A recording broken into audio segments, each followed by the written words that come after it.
This segment is brought to you by Terrebonne Ford, built Ford tough.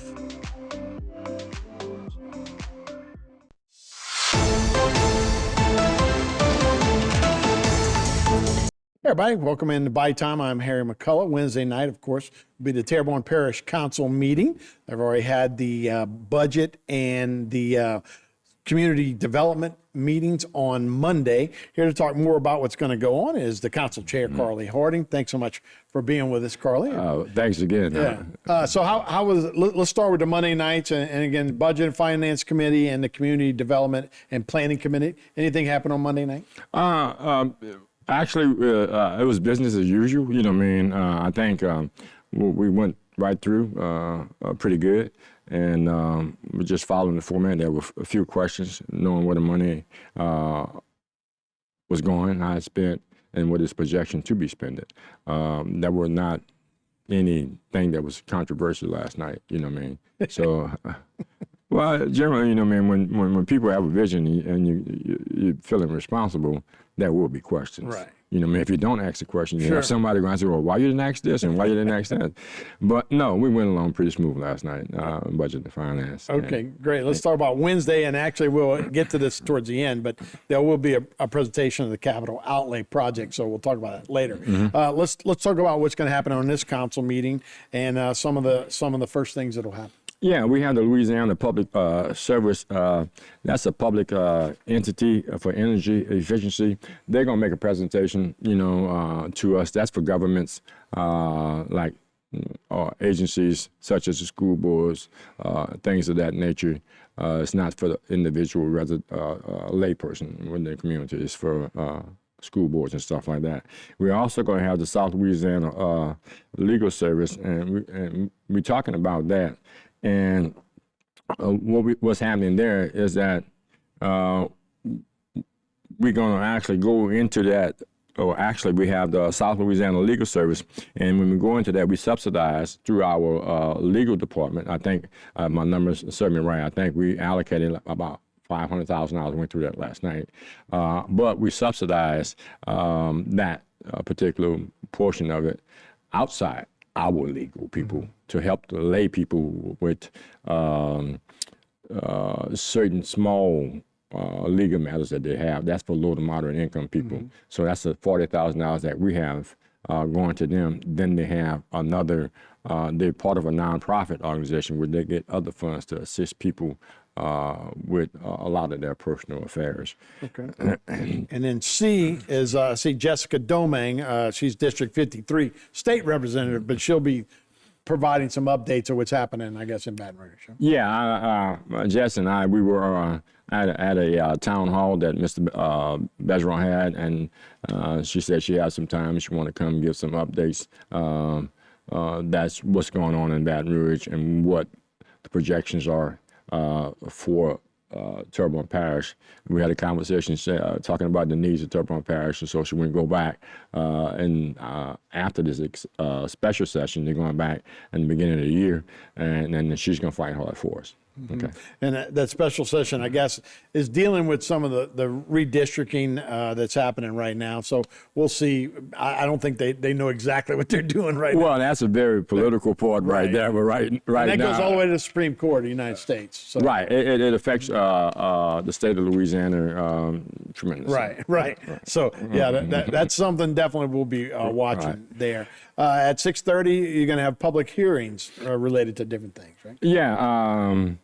Option for Independence, they are actually, they're not in the business of actually dealing with housing anymore. So we have the South Central Regional Affordable Community Housing Authority. They're going to actually receive some property that Option for Independence they're going to have. And then we have the budget amendments. And I want the people to know that we have budget amendments and we have 5-year capital outlays. These are budget amendments. This is like 2025. This is the money that's in 2025 that we're actually making an adjustment for. The 5-year capital outlay plan, which is a plan that goes out for 5 years. So this amendments, every time, whether we receive money or we actually have to spend more money. Right. And so what happened is that we have to go before the council with a public hearing for those that do not want the money to, let's say, for instance, we get $1 million and someone can come in and say, well, we don't want it, you know what I mean? But then that's their opinion, but then the council have to vote on it. We just want to hear from the people. But then we're looking at $61,000 going to the Council on Aging, and that $61,000, they are into the low-income elderly, and that's 75 vouchers toward housing. Unlike the next thing that we're going to actually have, whereas Section 8, they're going to receive some funds from U.S. Department of Housing, and that's going toward Section 8. So even though both dealing with housing, that's two separate groups, and the money coming from a different place. We have a amendment of the 5-year capital outlay plan. We're going to put 200, that's an amendment of the 5-year capital outlay plan. That's for the Shreveport overpass, and we're going to actually put in $263,000 into that particular project, you know. And that project, you know what I mean, we also have a 5-year capital outlay budget plan. That's following this, that's for the Bayou Terrebonne pump station. That's a $10,000 there. So we're looking at capital outlay plans, and I see that sometimes when you look at these plans, it may take a couple of years for them to go. So we put money in this year and next year or whatever, or some money come in, then we can actually finish that project. Right. Well, that's how all those grants and all of those matching funds and all those things kind of work together. And then we'll talk about the presentation in a second. So let's take a break. We'll be right back, and we'll buy time right after this. This segment was brought to you by Terrebonne Ford, built Ford tough.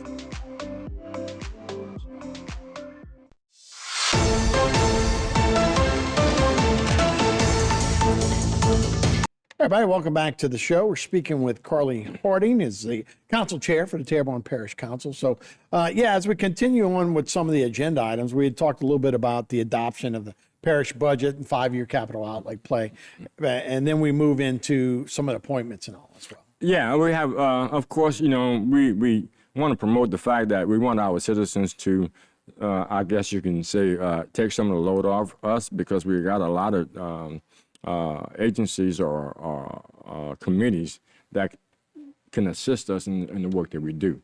If I had to go to every committee meeting, you know, man, Sure. I wouldn't be here now after the 6 years, 6 years of being as a councilman, because it'll run us rampant. So there are a number of people that do great jobs. I see a number of names like Mr. Ed Mormon. He should be ratified because he's unopposed.